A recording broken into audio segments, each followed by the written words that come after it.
இவர் பேர் ஜிம்முங்க. ஆளு கல்யாணம் ஆகி நல்ல ஒரு ஆடம்பர வாழ்க்கையை தாங்க வாழ்ந்திருக்காப்புல.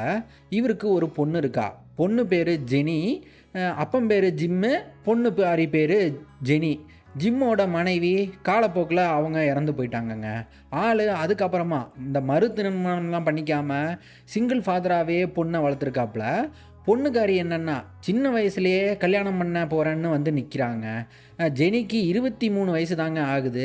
அதுக்குன்னு பொண்ணை பெற்ற அப்பனுக்கு அதுக்கு மனசே இல்லை. யோசிச்சு பாருங்க. எப்படின்னா ஜிம்மோட பொண்டாட்டி அல்பாயுஸ்லேயே பாதியிலே இறந்து போயிட்டா. இவருக்குன்னு இருக்கிறது ஒரே ஒரு குழந்தை தாங்க. அதுவும் பொம்பளை புள்ள வேற. இப்போது அவளுக்கு கல்யாணம் பண்ண போகிறேன்னு வந்து நிற்கிறா. ஜிம்முக்கு அவரோட ஃப்யூச்சரை நினச்சி பயமாக இருக்குதுங்க. எங்கே நம்ம வீட்லேயே பார்க்க நாதி இல்லாமல் தனித்து விடப்பட்டுருவோமோன்னு இருக்குது. அதுக்குன்னு அப்பங்காரனுக்கும் பொண்ணுக்கும் அடிக்கடி சண்டை வருது, வாய் தகராறு நடக்க. அங்கே ஜிம்மு கேட்டு போடுறாப்புல, ஏண்டி 23 வயசில் என்னடி கல்யாணம், லேட்டாக பண்ணிக்கியாண்டின்னு. அவங்க, ஏப்பா நீயும் அம்மாவும் சின்ன வயசில் தானே கல்யாணம் பண்ணிக்கிட்டீங்கன்னு, ஏன் நீங்கள் சந்தோஷமா இல்லை அப்படின்னு, ஏன் எங்களை மட்டும் லேட்டாக பண்ணிக்க சொல்கிற அப்படின்ட்டு நல்லா நாக்க பிடுங்குற மாதிரி நல்லா கிடுக்குப்புடியாக கேள்வி கேட்க, அப்பங்காரனுக்கு வேறு வழியே இல்லாமல் சரின்னு போய் தொலைங்க, கல்யாணத்தை நானே பண்ணி வச்சு தொலைகிறேன் அப்படின்ட்டு ஆள் பொண்ணுக்கு கல்யாணமாக வேண்டிய வேலையெல்லாம் இவரே பார்க்குறேன்ட்டாப்லங்க. பொண்ணு ஜெனி அவன் என்னன்னா, எப்பா எனக்கு நீங்களும் அம்மாவும் கல்யாணம் பண்ண அதே இடத்துல தான் எனக்கும் கல்யாணம் ஆகணுன்ட்டு அவள் ஒத்த காலில் நிற்க, இவரும் சரிம்மா அந்த மண்டபத்தையே நானும் புக் பண்ணுறேன், மற்ற வேலையெல்லாம் அப்புறம் பார்த்துக்கலாம், முதல்ல இந்த மண்டபத்தை முதல்ல புக் பண்ணிடுவோம் அப்படின்ட்டு மண்டபம் ஓனருக்கு இதோ இந்த பாட்டியம்மாட்ட தாங்க ஃபோனை போட்டு பேசுகிறாப்புல. இந்த மண்டபம் ரொம்பவே இலைட்டான பிளேஸுங்க போலங்க. எப்படின்னா தனி தீவு மாதிரியான ஒரு குட்டி ஐலாண்டு மாதிரியான இடத்துல தாங்க இந்த மண்டபமே இருக்குது. அதுக்குன்னு இந்த மண்டபத்துக்குள்ள ஊரில் இருக்க ரொம்பவே இந்த மக்களுக்கெல்லாம் இவங்களுக்கெல்லாம் ரொம்பவே டிமாண்டு போல்.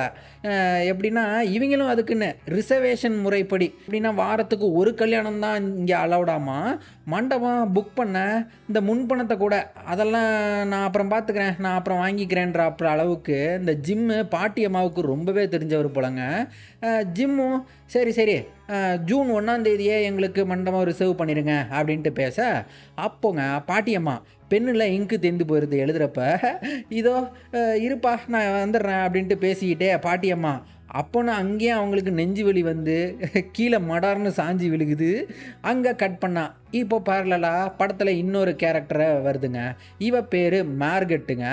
நம்ம ஊர் இந்த ஃபேமஸான டிவி ப்ரோக்ராமெல்லாம் நடக்கும் இல்லையா, நீயா நானா அது இது எதுன்னு இந்த பட்டிமன்றம் அப்படின்லாம் சொல்லுவோம் இல்லையா, இவன் மார்கெட்டு அவங்க ஊர்லேயே ரொம்பவே ஃபேமஸான டிவி ப்ரோக்ராம் இந்த டெலிவிஷன் ஃபீல்டில் ரொம்பவே டாப் பிளேஸில் உள்ளவ போல் இருக்குதுங்க. இதனாலேயே ரொம்ப வருஷமாக இப்படியே பிஸியாக வாழ்க்கையை வாழ்ந்ததால் நீங்கள் பார்த்துருக்கீங்களா, எப்படின்னா இந்த மாதிரியான பிஸி லைஃப் ஸ்டைல் வாழ்க்கையை வாழ்கிறவங்கெல்லாம் எமோஷ்னலி அன்அவைலபிளாக இருப்பாங்க பார்த்துருக்கீங்களா. எப்படின்னா இந்த லவ் பண்ண மாட்டாங்க, புதுசாக ஃப்ரெண்ட்ஷிப்லாம் யார்கிட்டையாவது வச்சுக்கணும் அப்படின்னு ட்ரை பண்ண மாட்டாங்க, சொந்த மதத்தோடு அவ்வளோவா நெருங்கி பழக மாட்டாங்க, பெருசாக இந்த மனித உறவுகளுக்கே அவ்வளோவா டைம் ஸ்பெண்ட் பண்ணாமல் எப்போ பார்த்தாலும் வேலை வேலை வேலைன்னு இந்த வேலையை கட்டிக்கிட்டே அழுவாங்க பார்த்துருக்கீங்களா. ஒர்க்கஹாலிக்குன்னு சொல்லுவாங்க. மார்கெட்டு அப்படிப்பட்டவ தாங்க. அதனால தான் 35 வயசாகியும் காதல் கீதல்னு பாய் ஃப்ரெண்டு கல்யாணம் எதுவுமே பண்ணிக்காமல் அப்படியே ஒண்டிக்கட்டையாகவே கிடக்கிறா. இவன் மார்கெட்டோட தங்கச்சி இவரை கல்யாணம் பண்ணிக்க போகிறேன் அப்படின்ட்டு வந்து நிற்க, மார்கெட்டுக்கு அவ்வளோ சந்தோஷங்க. அப்படியா சரி சரி நானே கல்யாணம் பண்ணிக்க வைக்கிறேன். இவன் என்ன தான் இந்த மாதிரி எமோஷ்னலி அன்அவைலபிள் டைப்பாக இருந்தாலும் இந்த கூட பிறந்தவளை விட்டுற முடியாது இல்லையா. காலப்போக்கில் யாரும் இல்லாமல் ஒண்டிக்கிட்டே ஆகிருவோமோன்னு பயந்துக்கிட்டு அதுக்குன்னு சரி தங்கச்சிக்காரியோட கல்யாணத்தை நானே பண்ணி வைக்கிறேன்ட்டா. அப்போங்க இவளுக்கும் இதே மண்டபம் தான் பிடிச்சிருக்காமா. இவளும் ஜிம்மோ புக் பண்ண அதே டேட்டில் சேம் டேட்லேயே முன்பணத்தை வேற கட்டி கல்யாணத்தையே ரிசர்வ் பண்ணிவிட்டா. அங்கே இந்த படத்தோட பேரை காட்டுறாங்கங்க. 2025 வெளிவந்த யூ ஆர் கார்டியலி இன்வைட்டட்னு. இந்த படத்தை என்ன கேட்டகரியில் சொல்கிறதுனே தெரில. எப்படின்னா மிக்ஸ் ஆஃப் காமெடின்னு சொல்லலாம், இல்லை ஃபீல் குட்டு லவ் ட்ராமா எப்படி வேணால் சொல்லலாம். இதுதாங்க அந்த தனி தீவில் உள்ள இலைட்டு மண்டபம். கல்யாணம் அப்படியே நாளுக்கு நாளே தீவுக்கு வந்தால் ஜிம்மும் மார்க்கெட்டும் ஒன்றாவே போட்டில் வராங்க. அங்கே 2 பேரும் ஒருத்தரை ஓஹோ இவர் மாப்பிள்ளை வீட்டில் சேர்ந்தவர் போல் இருக்கு, ஓஹோ இவரும் மாப்பிள்ளை வீட்டை சேர்ந்தவர் தான் போல பொண்ணுக்கு அப்படின்ட்டு ஒருத்தர் அப்படியே மாறி மாறி நினச்சிக்கிட்டு ஒன்றா தான் வர்றாங்க. இங்கே மண்டபத்துக்கு வந்ததும் அப்புறம் தாங்க தெரியுது சரி ரிசர்வேஷனில் ஏதோ குளறுபடி நடந்திருக்குதுன்னு. என்னன்னு பார்த்தா இந்த ஜிம்மு தாங்க முதல்ல ரிசர்வேஷன் பண்ணியிருக்காப்புல. ஆனால் பாட்டியம்மா நோட்டில் பென்னு இங்கு தீந்து போனதால் அவங்க எழுதாமல் அப்போன்னு நெஞ்சு வலி வேற வந்து பாட்டியம்மா அங்கேயே செத்துவே போயிட்டாங்களாம்மா அதுக்குன்னு. அதுக்கப்புறம் அவங்க புள்ளையாண்டாள் இவர் தான் மார்க்கெட்டு அதே தேதியில் ரிசர்வ் பண்ணி அவன் முன்பணத்தையே வாங்கிட்டாப்புல. இவர் ஒரு மாதிரி நல்லா மாட்டிக்கிட்டாப்புலங்க.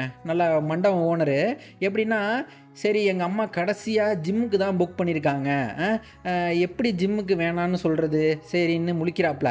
அதே சமயம் இவள்கிட்டையும் காசை வேற வாங்கிட்டோமேன்னு அங்கே ஜிம்முக்கும் மார்க்கெட்டுக்கும் இவங்க 2 பேர்த்துக்கும் நடுவிலேயே அவங்களுக்குள்ளேயே வாய் தகராறு வேற வருது. ஏய் யாருக்கு கல்யாணம் நடக்கணும் அது இதுன்ட்டு ஜிம்மு என்னென்னமோ பேசி பார்க்குறாப்புல. அவர் நல்லா வளர்த்தி மாடு மாதிரி இருக்கிறதால நல்லா பேசுகிறாப்புல. ஆனால் இவ தான் டிவி சூப்பர்வைசர் வேலையில் இருக்காப்புல இல்லையா, அதுக்குன்னு போட்டு பொழக்கிறாங்க. டேய் நான் தான் முன்பணம் கட்டியிருக்கேன், புக்கே பண்ணிட்டேங்க பாரியா, என் பேர் தான் ரிசர்வேஷனில் இருக்குது, ஸோ லீகலாக எங்களுக்கு தான் கல்யாணம் நடக்கணும் அப்படின்ட்டு மூஞ்ச காட்டி நல்லா பேசி மண்டபம் ஓனரும் சரி எதுக்குடா வம்புன்ட்டு சாவியை இவள்கிட்டே கொடுத்து அனுப்பிட்டாப்புல. ஆனால் தங்கச்சிக்காரி அக்கா பாவங்க்கா அவங்கள பாருங்கக்கா சின்ன பசங்க, இவங்க கல்யாணத்தை நம்ம தடுத்து நிறுத்தணுமா, நம்ம என்ன அவ்வளோ ஈவிலான ஆட்களா அப்படின்ட்டு பேச மார்க்கெட்டும் சரி நான் போய் பேசி பார்க்குறேன் அப்படின்ட்டு ஜிம்மிட்ட வந்து பேசுகிறா. அங்கே ஜிம்மு பற்றி அவரோட பொண்டாட்டி இறந்தது, அப்புறம் அவர் சிங்கிள் ஃபாதராகவே பொண்ணை வளர்க்குறாப்புல அதெல்லாம் கேட்டு அவளுக்கும் லைட்டாக ஜிம்மை பார்த்து ஒரு சாஃப்ட் கார்னர் வந்து சரி நீங்களே பண்ணிக்கோங்க, கல்யாணம் நீங்களும் பண்ணிக்கோங்க, நம்ம ஷேர் பண்ணிக்கலாம், மண்டபத்தை ஷேர் பண்ணிக்கலாம்னு அழகாக இவங்களே டீல் பேசிக்கிறாங்கங்க. நீ முகூர்த்த நேரத்தை இப்போ வச்சுக்க, நான் இப்போ வச்சுக்கிறேன் சரியா, நீ வந்து ரிசார்ட்டை வந்து இந்த நேரத்தில் எடுத்துக்க, நான் ஈவினிங் நேரமாக எடுத்துக்கிறேன் அப்படின்னு எல்லாம் பேசி கடைசியாக 2 பேரும் ஒரு அக்ரிமெண்ட்டுக்கு வராங்க. இவங்க குடும்பத்துக்கு சக்க சந்தோஷங்க. ஜிம்முக்கு தான் பொண்ணோட ரொம்பவே எப்படின்னா க்ளோஸான ஆள், டேடிஸ் லிட்டில் பிரின்சஸ் மாதிரி தாங்க. இவங்க எப்போ பார்த்தாலும் பாட்டு பாடிக்கிட்டு டான்ஸ் ஆடிக்கிட்டுன்னு கொஞ்சம் கொலாவிட்டு கிடப்பாங்க. இவங்களுக்குள்ள சண்டை எதனா வந்தால் கூட பொண்ணே தப்பு பண்ணியிருந்தாலும் கூட அப்பனான இவன் தான் அப்பங்காரன் தான் போய் சாரிம்மா அப்படின்ட்டு கெஞ்சிக்கிட்டு கிடப்பாப்புல. அந்த அளவுக்கு பொண்ணு மேலே பாசம் வச்சு செல்லத்தை கொடுத்து வளர்த்துருக்காப்புலங்க. பொண்ணுக்கும் அப்பன் மேலே அவ்வளோ பிரியம். ரிசப்ஷன்லேயே அந்த கூத்தடிப்பாங்கங்க அப்பங்காரனும் பொண்ணும் சேர்ந்துக்கிட்டு. எப்பா அப்பன் பொண்ணுன்னா இப்படி தாண்டா இருக்கணும் அப்படின்ற அளவுக்கு இந்த ஜிம்மு கல்யாணத்துக்கு வந்த ஜனங்களோட மனசுலெல்லாம் இடம் பிடிச்சிட்டாப்புல. எல்லாம் அவரை பற்றி தான் பேசிப்பாங்க. அதே சமயம் இங்கிட்டு இந்த மார்க்கெட்டுங்க தங்கச்சி கல்யாணத்துக்கு முன்னாடியே ப்ரெக்னெண்ட்டாக கர்ப்பம் தெரிச்சிருக்கான்னு அம்மாட்ட சொன்னால் கத்தி ட்ராமா பண்ணிடுவாங்க. ஸோ ஒன்று இவங்களே சொல்ல வேண்டான்னு மறைச்சிட்டாளுங்க. ஆனால் கல்யாண மாப்பிள்ளைங்க அவர் சொல்கிறாப்புல, ஏம்மாம்மா மறைக்காதம்மா, எனக்கு ஏதோ திருட்டுத்தனமாக உன்னை கல்யாணம் பண்ணுற மாதிரி ஃபீல் வருது, ஸோ உங்கள் அம்மாட்ட சொல்லிடு, கர்ப்பம்னு என்ன சொன்னாலும் பரவாயில்ல, ப்ரெக்னென்ட்டுன்றதை சொல்லிடுன்றாப்புல. மார்க்கெட்டும் அவள் தங்கச்சியும் மாப்பிள்ளையே கன்வின்ஸ் பண்ணுறாளுங்க. உனக்கெல்லாம் எங்கள் அம்மாவை பற்றியோ எங்கள் சொந்தக்காரங்களை பற்றிலாம் உனக்கு தெரியாது, அவங்கள்ட்டலாம் பேசவே முடியாது, அவங்க ரொம்பவே டாக்ஸிக்கான ஆளுன்னு சொல்லிக்கிட்டு வில்லனைஸ் பண்ணுறாப்புல. தான் அம்மாவை பற்றியே வில்லனைஸ் பண்ணி சொல்லிக்கிட்டு இருக்காளுங்க. அதே சமயம் இங்கிட்ட அவங்க அம்மாவை காட்டுறாங்க. அவங்களும் இவங்க சொன்னாப்புல டாக்ஸிக்காக தாங்க இருக்குது. எப்படின்னா எதனா ஒரு இன்சல்ட் பண்ணி தான் ஒரு டிஸ்ரெஸ்பெக்டிலாக தான் பேசுவோம். அவங்க மூஞ்சியே அப்படியே ஒரு மாதிரி கடுகடுன்னு தாங்க வச்சுக்கிட்டு பேசுகிறாங்க. அவன் சொந்தக்காரிகளும் அவங்களும் டாக்ஸிக்காக தாங்க இருக்காங்க. பாரு அந்த கல்யாணத்தை பாரு எப்படிலாம் ஜோராக அப்படியே நடக்குது அப்படின்னு கம்பேர் பண்ணி அப்பப்போ மார்க்கெட்டை போட்டு நோண்டி துருவேன். இவளுக்கு சக்க கடுப்பு, என்னடா இது ஏன்டா வந்தோம் அப்படின்ட்டு. அங்கே ஜிம்முக்கும் இந்த மார்க்கெட்டுக்கும் நடுவில் அழகாக சின்னதாக சண்டை நடக்குங்க. எப்படின்னா அம்மாக்காரி ஜிம்மோட பெருமையை பேசி அவங்க பார்த்தியா இப்படிலாம் பண்ணுறாங்க அது இதுன்னு அவங்க பேசுகிறதெல்லாம் நான் பார்த்தேன், எல்லாம் ஃபேக்குன்னு போடுறான். எப்படி சொல்கிறேன்னு அம்மாக்காரி கேட்க, எம்மா நான்லாம் ரியாலிட்டி ஷோ நடத்துகிறவம்மா, எனக்கு தெரியாதா எது ஃபேக்கு எது ஒரிஜினல்னு பேச. அப்போது ஜிம்மும் பேசுகிறத அப்படியே ஒட்டு கேட்டுக்கிட்டு நிற்கிறாப்புல. அதுலேயும் அவள் ஃபேக்குன்னதை கேட்டு ஆளுக்கு சரியான கோவங்க. இருடி இரு உனக்கு வச்சுக்கிறேன்டி அப்படின்ட்டு பழி வாங்குறாப்புல. ஆள் இப்போ கல்யாண நேரம், கல்யாண நாள் வரவும் அங்கே இவங்க டீல் போட்டிருப்பாங்கல்ல, அதில் சன்செட்டில் 2 பேரும் கல்யாணத்தை ஷேர் பண்ணிக்கிற மாதிரி, இந்த இடத்த ஷேர் பண்ணிக்கிற மாதிரி பேசியிருப்பாங்க. எப்படின்னா நீ ஒரு 6 மணி வரைக்கும் வச்சுக்க, நான் 6லேருந்து 6:30 7 வரைக்கும் நான் எடுத்துக்கிறேன் அப்படின்ட்டு. ஆனால் இப்போ ஜிம்முங்க அதில் வேணும்னே அப்படியே கல்யாணத்தை இடித்து அடித்து, எப்படின்னா அந்த துணை பொண்ணை வேணுக்குன்னே பேச விட்டு, நீ பாடுமா நீ பேசு அப்படின்ட்டு வேணுக்குன்னே லேட் ஆக்கிக்கிட்டு போகிறான். அவங்களுக்கு சன்செட்டே முடிஞ்சு இப்போ நைட்டே இருட்டிக்கிட்டு இருக்குதுங்க. இவன் அப்பையும் அதெல்லாம் மார்க்கெட்டு, அப்பையும் அதெல்லாம் பண்ணிடலாம், இருட்டுனாலும் பரவாயில்ல அப்படின்றாப்புல. பிளானை மாற்றிக்கவே மாட்டேன் அப்படின்ற மாதிரி அப்படியே ரிஜிடாக இதை தான் நான் பண்ணுவேன் அப்படின்ட்டு ஒத்த காலில் நிற்கிறா. மாப்பிள்ளை வேணாம் கல்யாணத்துக்கு நிறையா வயசானவங்கள்லாம் வந்திருக்காங்க, நைட்டு எதனா ஆச்சுன்னா அப்படின்னு சொல்ல, இவன் அதெல்லாம் பார்த்துக்கலாம், அதெல்லாம் ஆனதுக்கப்புறம் அப்பெல்லாம் பார்த்துக்கலாம் அப்படின்ற மாதிரி கல்யாணத்தை பண்ணுறா. அடுத்ததா இப்போ இவங்க கல்யாணம் இங்கே நடக்குதுங்க. பாஸ்டரு அவர் பார்க்க சூப்பராக அழகாக சார்மிங்காக கோட்டிங்காக இருக்கார். அவரே அழகாக பாட்டெல்லாம் பாடி கல்யாணத்தை நடத்தி வைக்க, அங்கே நம்ம ஜிம்மு பைய யாரோ ஆள் செட் பண்ணி போட்டிங் பண்ண சொல்லி வேணுக்குன்னே கல்யாணத்தை டிஸ்டர்ப் பண்ணுறாப்புல பண்ண. ஆனால் அது தப்பாக போய் அவங்க கல்யாணமே நின்று போகிறாப்புல ஆகி போயிடுது. கல்யாணம் அந்த ஸ்டேஜே உடஞ்சி தண்ணிக்குள்ளே ரிவருக்குள்ளே போயிடுதுங்க.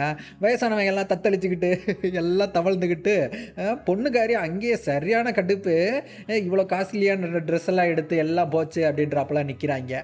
மணமாப்பிள்ள அவரு மணப்பெண்ணை கூப்பிட்டு வச்சு செம்ம திட்டுறாரு. நான் தான் சொன்னேன்ல வேண்டான்ட்டு.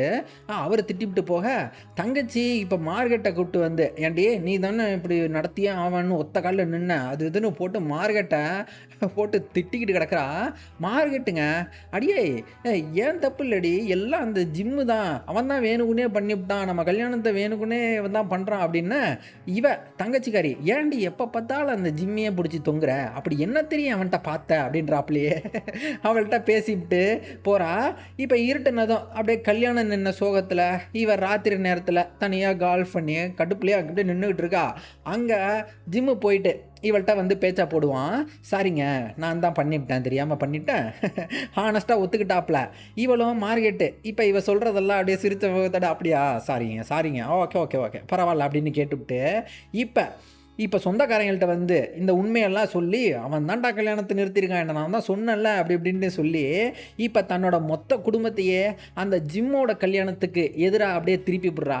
இப்போ அவங்க குடும்பமே ஒன்றா சேர்ந்து இந்த ஜிம்மு பொண்ணோட கல்யாணத்தை நிறுத்த நிறைய தடங்கள்லாம் பண்ணி, அதுலேயும் இவங்க அந்த கல்யாணம் நம்ம ஜிம்மு பண்ணி வச்ச ஆசையாக பண்ணி வச்ச அந்த கேக்கையே இவங்க தான் கொலாப்ஸ் பண்ணி அடித்து ஒட்டைக்கிறாங்க. இவங்க கல்யாணமே நின்று போகிறாப்புல பண்ணிவிட்டாங்க. இந்த மார்க்கெட்டுங்க இவ யாரையோ கிஸ் பண்றதா பார்த்துட்டா. அது ஜெனி கட்டிக்க போற பையன்தான் அப்படின்னு நினச்சிக்கிட்டு, அவ வேற ஏதோ ஒரு பொண்ணோட கிஸ் பண்ணுறதா நினச்சிக்கிட்டு சொல்ல வரா. அங்கே ஜிம்மு இவளை தடுத்து நிறுத்தி, ஏய் எங்கடி வந்திருக்க, கல்யாணத்தை நிறுத்த தானே வந்திருக்க, போ இங்கெல்லாம் நீ வரக்கூடாது போ அப்படின்னு ஒரு மாதிரி பேசி ரூட்டாக பேசி அவளை அனுப்புகிறான். அவள் இந்த மாதிரி சொல்கிறா, நான் இந்த மாதிரி மணப்பெண்ணை வேறு யாரோடையோ கிஸ் பண்ணுறதை பார்த்தேன், உன் பொண்ணோட வாழ்க்கையை காப்பாற்ற தாண்டா நான் வந்திருக்கேன் அது இதுன்ட்டு. மார்க்கெட்டு என் 2 கண்ணால் பார்த்தேன், உங்களோட மணப்பெண் தான் யாரையோ கிஸ் பண்ணிக்கிட்டு இருந்தான் அப்படின்னு அடித்து சொல்ல, இவனுக்கும் அந்த ஜிம்மு பயலுக்கும் இவனுக்கு அந்த பொண்ணு கல்யாணம் பண்ணுறதுல விருப்பமே இல்லை இல்லையா, தான் பொண்ணை கூடவே வச்சுக்கணுன்றது தான் இவருக்கு விருப்பம். அதுக்குன்னு இப்போ மார்க்கெட்டு சொன்னதை சொல்லி ஜெனிட்ட இந்த மாதிரி உன் ஆள் வேற யாரையோ கிஸ் பண்ணான்னு நானே பார்த்தம்மா அப்படின்னுட்டான். நானே பார்த்தேன்னு முதல்ல சொல்லிவிட்டு அதுக்கப்புறம் அடிச்சு கேட்குறா, ஏய் பாத்தியா நீ தான் பாத்தியா, கண்ணால் பாத்தியா அப்படின்ட்டு. ஆமாம் பார்த்தேன், நான் பார்த்தாங்க அப்படின்னு பொண்ணுக்காரி அங்கேயே மாப்பிள்ளைய பழி வாங்குறாப்புல. அவரை கூட்டு வச்சு வேணுக்குனே ஒரு சீன் கிரியேட் பண்ணுறா. எப்படின்னா இவளும் கல்யாணத்துக்கு வந்த வேற பசங்களை பிடிச்சி இவ கிஸ் பண்ணி அப்படியே பயங்கரமாக கிஸ் அடிக்கிறா. அதுவும் இவன் கண்ணு முன்னேங்க. ஐயோ! அப்போது அப்ப பார்த்தா, அங்க உண்மையா அந்த கிஸ் பண்ண ஜோடிங்க 2ம் வருது. கேட்டா, "நாங்க தாங்க அங்க கிஸ் பண்ணிட்டு இருந்தோம்" அப்படின்னுப்புட்டாய்ங்க. பொண்ணுக்காரி, "ஐயய்யோ! அவசரப்பட்டு அங்கேயே வேற எவனையோ புடிச்சு கிஸ் பண்ணிப்புட்டோமே" அப்படின்னு அங்க மாப்பிள்ளைய பார்க்க மூஞ்சி இல்லாம, அதுவும் தான் அப்பன் மேல இந்த கோவத்தெல்லாம் காட்டுறா. "டேய் தகப்பா, இனி என் மூஞ்சிலயே முழிக்காதடா" அப்படின்னு அவிங்க அங்கேருந்து கிளம்பிட்டாய்ங்க 2 பேரும் மாப்பிள்ளை பொண்ணும். அவிங்க கிளம்பையிலேயே ஜிம்முங்க, "ஏம்மா ஏம்மா ஏம்மா சாரிம்மா" அப்படின்னு கெஞ்சிக்கிட்டு ஓடி போட்ட புடிக்க போகான். ஆளு ரிவர்லயே விழுந்து போயிருவான். அவைங்க அதெல்லாம் சட்டை கூட பண்ணாம, அவைங்க பாட்டுக்கு போட் எடுத்துக்கிட்டு போயிருவாய்ங்க. இங்க ஜிம்மு ரிவர்ல மொதல கூட சேர்ந்து நீச்சல் போட்டுக்கிட்டு நீந்திக்கிட்டு இருப்பான். பொண்ணு கோச்சுக்கிட்டு போயிட்டா, அவ்வளோதான் போச்சு. இனி நம்ம வாழ்க்கையே போச்சு அப்படின்னு பொண்ணோட கல்யாணத்த வேற நின்னு போனதுக்கு நம்மளே காரணமாயிட்டோமே அப்படின்னு ஆளு குற்ற உணர்ச்சியில என்ன பண்றான்னு பாருங்களேன். ஏரியில இருந்த முதலைய எடுத்துட்டு வந்து பெட்ல போட்டு அது கூட மல்லு கட்டிக்கிட்டு கிடக்குறான். மார்கெட், "அடேய் அது இன்னும் சாகலடா" அப்படின்னு முதல்ல அது இவ்வளோ நேரம் செத்த மாதிரி அப்படியே கிடந்திருக்கும். இப்ப பயங்கரமா துள்ளி திணறுதுங்க. ஆளு அது கூட அப்படியே மல்லு கட்டி சண்டை போட்டுக்கிட்டு, அத எப்படியோ ஜன்னல் வெளில அப்படியே தூக்கி போடுறாப்புல அப்படியே போட்டு உருட்டிக்கிட்டு இருக்க, மார்கெட்டு கைய அப்ப கடிச்சு விட்டுருது. அத தூக்கி போட்டுட்டு, அப்புறம் கல்யாணத்துல உள்ளவங்கள்ட்டலாம் போயிட்டு, "அடேய் அடேய் யாராவது வாங்கடா, மார்கெட் அடிபட்டு கிடக்குறாடா" அப்படின்னு சொல்லி, "மொதல கட்டிச்சு வச்சுடா" அப்படின்ட்டாப்புல மாப்பிள அவரு தாங்க வந்து முதலை உதவி பண்ணி ஓடி வருவாரு.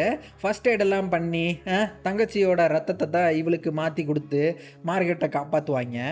சொந்தக்காரங்கலாம் கேட்பாங்க, "என்னங்க அது ஏரியில இருந்த முதலை எப்படிங்க இங்க வந்துச்சு?" அது இதுன்ட்டு நோண்டி துருவ, "ஏங்க இப்படிலாம் என்னங்க அடிபட்டு கிடக்குறாங்க. நீங்க என்னன்னா எப்படி வந்துச்சு? இதெல்லாமா இப்ப இன்வெஸ்டிகேஷன்லாம் பண்ணிட்டு இருக்கீங்க?" அது இதுன்னு பேச்ச மாத்திட்டு, அடுத்தாப்புல இந்த மார்கெட்டோட சொந்தக்காரங்க இவள கூப்பிட்டு வச்சு நல்லபடியா பேசுவாய்ங்கங்க. அதுல சில பல உண்மைய நெறைய சொல்லி லீக் பண்ண, இவள்ட்ட நல்லா நெருக்கமா பேசிட்டு போவாய்ங்க. இவ மார்கெட்டு சொந்தக்காரங்க இவள்ட்ட சொன்னதெல்லாம் அவன் அம்மாட்ட சொல்லிப்புடுவா வந்து, "ஏம்மா நீ நினைக்கிற மாரிலாம் இவங்க அப்படிலாம் கிடையாதும்மா. எல்லாம் பொய் சொல்லியிருக்காய்ங்கம்மா உன்ட்ட. எல்லாம் வேஷம் போடுறாய்ங்க. அதுக்கு நீதாம்மா காரணம். நீ ஒரு டாக்ஸிக்கான ஆளுன்றதால அவங்க உன்ட்ட இப்படி நடந்துக்கிறாங்கன்னு" போட்டு எல்லாத்தையும் எக்ஸ்போஸ் பண்ணிப்புட்டா. அங்க அவங்க அம்மாக்குங்க அது அவங்களுக்கு பயங்கரமா ஹர்ட் ஆயிருச்சு. "என்னடா இது பொண்ணே நம்மள டாக்ஸிக்ன்னு சொல்லிட்டாளே" அப்படின்ட்டு. அவங்க அங்கேயே பயங்கரமா ஃபீல் பண்ண ஆரம்பிச்சுருவாங்க. அத ரியலைஸ் பண்ணி அவங்க அங்கேயே மாறுவாங்கங்க. எப்படின்னா, என் அம்மா என்ட்ட இப்படிதாம்மா நடந்துக்கிட்டாங்க. ஸோ நானும் அதே மாதிரி சேம் டைனாமிக்ஸ உன்ட்ட அன்கான்ஷியஸா உன்கிட்ட நான் அதே பேட்டர்ன ரிப்பீட் பண்ணிப்புட்டேன். சாரிம்மா, சாரிம்மான்ட்டு அம்மாக்காரி தான் டாக்ஸிக்கா இருந்திருக்கோன்றதையே அழகா உணர்ந்து, இப்போ அவங்கள அத மாத்திக்கிறேன் அப்படின்றாப்புல பேசுவாங்க பாருங்க.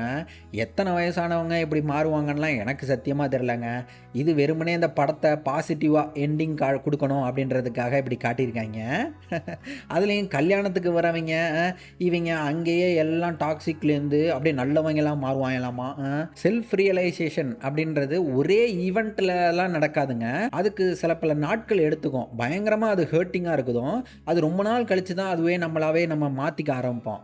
அதுவும் இந்த டைனாமிக்ஸு இந்த இத ரிப்பீட் பண்றதெல்லாம் மாத்திக்கிறதுன்றது வந்து ஓவர் ட்ரமாட்டிசைஸ் பண்ணி காட்டியிருப்பாய்ங்க. அதுலயும் வயசானவங்கலாம் யூசுவலாவே இவ்வளோ ஈஸியாலாம் மாற மாட்டாங்கங்க. பார்த்துருக்கீங்களா? என்ட்டலாம் நெறைய பேர் சொல்லியிருக்காங்க. எப்படின்னா, "அதான் நான் சாவவே போறேனேடா! இதுக்கப்புறம் நான் மாறி என்னடா பண்ண போறேன்? மாறாட்டி என்ன? மாறுனா என்ன?" அப்படின்ற மாரி சொல்லுவாய்ங்க என்ட்டலாம். சரி, இப்ப படத்துக்கு வருவோம். ஜிம்மு அடுத்தாப்புல தான் பொண்ண போயி நேர்லயே பார்த்து மன்னிப்பு கேட்டு, மறுபடியும் கல்யாணம் பண்ணி வச்சுர்றேம்மா அப்படின்னு கெஞ்சி கூத்தாடி ஒண்ணு சேருவாய்ங்க பொண்ணுக்காரியோட. என் பொண்ணுக்காரி என்னன்னா, அவன் என்னன்னா, அப்பன் இப்படி ஒண்டிக்கட்டையா இருக்கானேன்ட்டு இந்த மார்கெட்டு பொண்ண இவளோட அப்படியே ஜாயிண்ட் அடிச்சு விட்டு மாமா வேலை பார்க்க, அவளுக்கும் ஜிம்ம லைட்டா புடிச்சிருக்குதுங்க. கடைசியா இந்த படம் எப்படி போகுதுன்னு உங்களுக்கே ஒரு அனுமானம் வந்திருக்கும் இல்லையா? எப்படின்னா, விரக்தியான சிங்கிள் வாழ்க்கைய வாழ்ந்த 2 பேரு, இப்ப இந்த காதல்ன்ற கருமத்த பண்ணி, அப்படியே சந்தோஷமா ஒண்ணு சேர்றாங்க. பார்த்தீங்களா? அப்படின்ற மாதிரி காட்டியிருப்பாய்ங்க. ஜிம்மும், மார்கெட்டும் இவங்க 2 பேரும் ஒண்ணு சேர்ற மாரி ஹேப்பி எண்டிங்கோட தாங்க இந்த படத்த முடிக்கிறாய்ங்க.